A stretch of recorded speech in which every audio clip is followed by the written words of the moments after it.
Me vient l'honneur de présenter le groupe IRSEM et au travers du groupe IRSEM, sa fondation. Certainement le groupe IRSEM est encore moins connu que la CNSA. Nous ne générons que 1 milliard de chiffre d'affaires annuellement. Et dans un premier temps, je vais vous expliquer ce que c'est le groupe IRSEM. C'est un groupe de protection sociale qui n'est pas forcément connu. Il y en a 12 en France aujourd'hui. Et évidemment, je pense des groupes tels que AG2R ou Humanis ont une notoriété la plus importante que la nôtre. On a plusieurs spécificités. La première, c'est que nous nous adressons à une typologie de public important, et logiquement dans la salle, vous devez être 1 sur 5 clients à l'IRSEM, mais certainement vous ne l'avez pas réalisé. Effectivement, nous nous occupons de la protection sociale de toutes les personnes qui travaillent au domicile de particuliers. En France, il y a aujourd'hui 3,5 millions de domiciles qui font appel à des services, à des personnes dans leur vie quotidienne.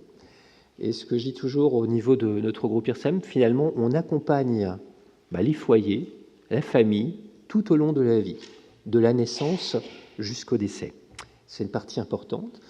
Et auprès de ces 3,5 millions de foyers en France, il y a 1,5 million de salariés. C'est-à-dire, aujourd'hui, un salarié du secteur privé sur 10 travaille au domicile de particuliers. Ce qui vous prouve un peu cette importance économique. Et en termes de secteur aujourd'hui, qu'on peut appeler plus communément le secteur des services à la personne, c'est 16 milliards aujourd'hui de poids économique par an de création de valeur. Alors la protection sociale derrière, vous allez dire, nous on s'occupe de la protection sociale, il y a quoi?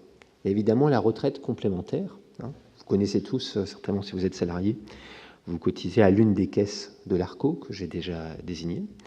Et donc notre caisse ARCO-IRSEM Retraite a une particularité, c'est qu'elle fait partie des caisses de retraite, des rares caisses de retraite aujourd'hui excédentaires, parce qu'effectivement, nous avons beaucoup plus d'actifs que de retraités. Ce sont des secteurs en pleine évolution. Par exemple, depuis 2003, nous avons versé près de 3 milliards d'euros à la compensation, ce qui permet d'équilibrer les régimes de retraite complémentaires. Nous avons un autre pilier important qui est le secteur de la protection sociale, de la prévoyance.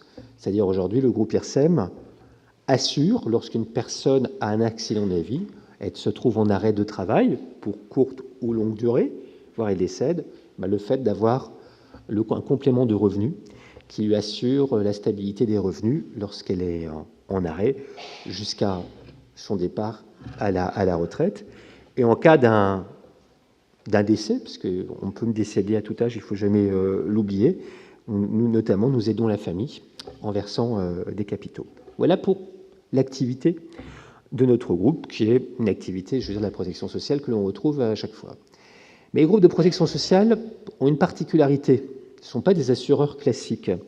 Ils ont une gouvernance, et la gouvernance, c'est là où je vais progressivement aller, elle est composée finalement de citoyens qui représentent les employeurs, les fameux les ménages qui emploient une personne, ce qu'on appelle les particuliers employeurs aujourd'hui, donc qui composent la moitié de la gouvernance du conseil d'administration. Il y a après les salariés qui travaillent au domicile de ces particuliers employeurs, qui évidemment sont en général syndiqués dans l'une des confédérations connues depuis 1945.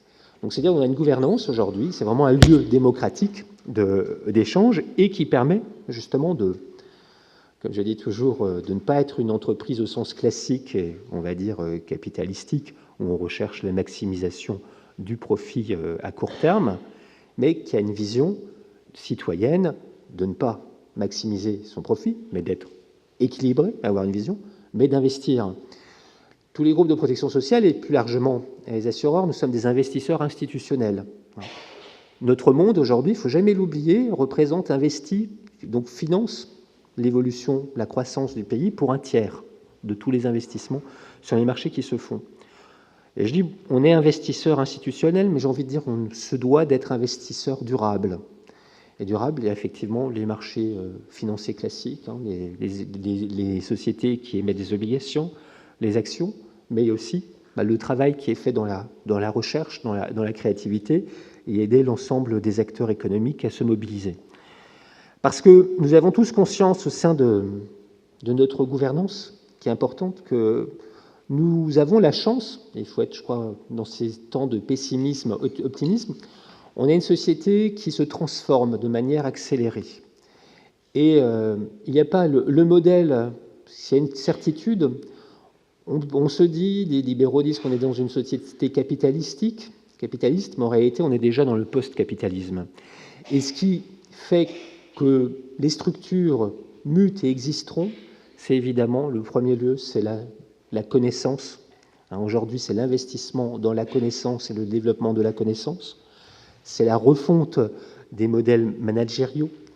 C'est la créativité et l'innovation qui sont les pierres angulaires de la mise en place de cette nouvelle société, qui est finalement beaucoup plus porteuse. Et il ne faut jamais oublier, parce que c'est aussi là l'une des raisons pour laquelle nous avons créé la Fondation, c'est l'économie du don. Vous voyez bien les changements qui se perdent dans notre société aujourd'hui. De plus en plus, il y a cette notion de don, et notamment les nouvelles générations et vos produits, finalement, le gratuit, ça commence à exister, et on voit qu'à partir du gratuit, on peut capitaliser. Et je crois que notamment toutes les initiatives de ces 10 dernières années le prouvent, et nous devons être dans ces changements. Et c'est la raison pour laquelle nous avons ces croyances, et on a fait évoluer, nous avons créé il y a 2 ans la fondation d'entreprise IRSAM, parce qu'elle va aussi vers des nouveaux apports de gouvernance. La gouvernance des sociétés est importante aujourd'hui. Comme je vous l'ai dit, on a une gouvernance aujourd'hui qui est citoyenne. Il nous manquait aussi des parties prenantes, c'est aussi de faire appel à des personnes qualifiées qui vont au-delà des particuliers employeurs et des salariés, et notamment, pour prouver, la présidente ici de la fondation d'entreprise IRSEM est une personne qualifiée, qui est une chercheuse à la base. On a la chance aussi d'avoir des politiques qui nous ont rejoints, des gens d'autres univers, et des journalistes, et aussi ce qui nous manquait dans notre creux de gouvernance, simplement, le groupe IRSEM, c'est 500 salariés aujourd'hui, et aussi des salariés de l'IRSEM. Et c'est bien cet ensemble qui explique pour moi et qui nous permet de nous projeter dans l'avenir, c'est d'avoir cette dimension, bien entendu, économique, qui est quand même une base, environnementale, parce que tout ce que l'on fait doit être aujourd'hui projeté pour préparer les générations futures, et naturellement sociale. Et on voit que sur le social, en étant un groupe de protection sociale, je peux donner évidemment par rapport aux chiffres donnés par CNSA, on est un peu plus petit, mais on investit quand même 20 millions d'euros en actions sociales annuellement, quand on prend en compte l'ensemble des 7 actions sociales que gère notre groupe, plus notre fondation d'entreprise qui existe depuis 2 ans, qui a un plan sur 5 ans de 3 millions d'euros. Donc c'est quand même des masses importantes. Et nous avons décidé, notamment donc, par rapport à notre raison d'être, de travailler évidemment sur les populations vieillissantes, parce qu'aujourd'hui, un foyer sur 2 qui recourt au service à la personne sont âgés de plus de 65 ans, mais aussi sur les jeunes enfants. C'est toute la problématique des assistants maternels, des gardes d'enfants à domicile et des parents que l'on se doit d'accompagner. Et donc, nous avons travaillé en partenariat depuis 2 ans, à travers notamment des appels à projets, avec la Fondation Maladies Rares, pour lesquels nous sommes trouvés en cohérence, aussi bien en termes de valeurs, parce que il faut toujours être aligné quand on fait quelque chose avec ces valeurs. Nous avons 4 valeurs fortes au sein de notre groupe, des valeurs d'ambition, mais de solidarité, de performance, et celle qui est le plus important par rapport à nos publics, par rapport au métier qu'ils exercent, c'est le respect. Et je crois que ça parle à chacun, et ça vous prouve le côté citoyen de notre beau groupe, et qui est fier et heureux de travailler, de contribuer à financer les beaux projets de recherche. Et pour votre histoire aussi, je crois que ça explique IRSEM, vous savez, si Pasteur a eu l'idée c'est un lien avec nos métiers toujours, Pasteur, de travailler sur la pasteurisation et les médicaments, c'est parce que sa fille est décédée quand elle était à la campagne, parce qu'à l'époque, on mettait ses enfants, on ne les élevait pas chez soi, mais on les mettait souvent à la campagne, ce qu'on appelait chez les mères nourricières, et il a voulu comprendre pourquoi sa fille était décédée. Et c'est ce qui l'a impacté à faire la recherche, et ça a donné lieu à la découverte du processus de la pasteurisation. et qui a eu bien plus d'impact, bien entendu, après, et nous y vivons encore aujourd'hui. Voilà ce que j'avais à vous dire, et je vous souhaite à tous un excellent colloque.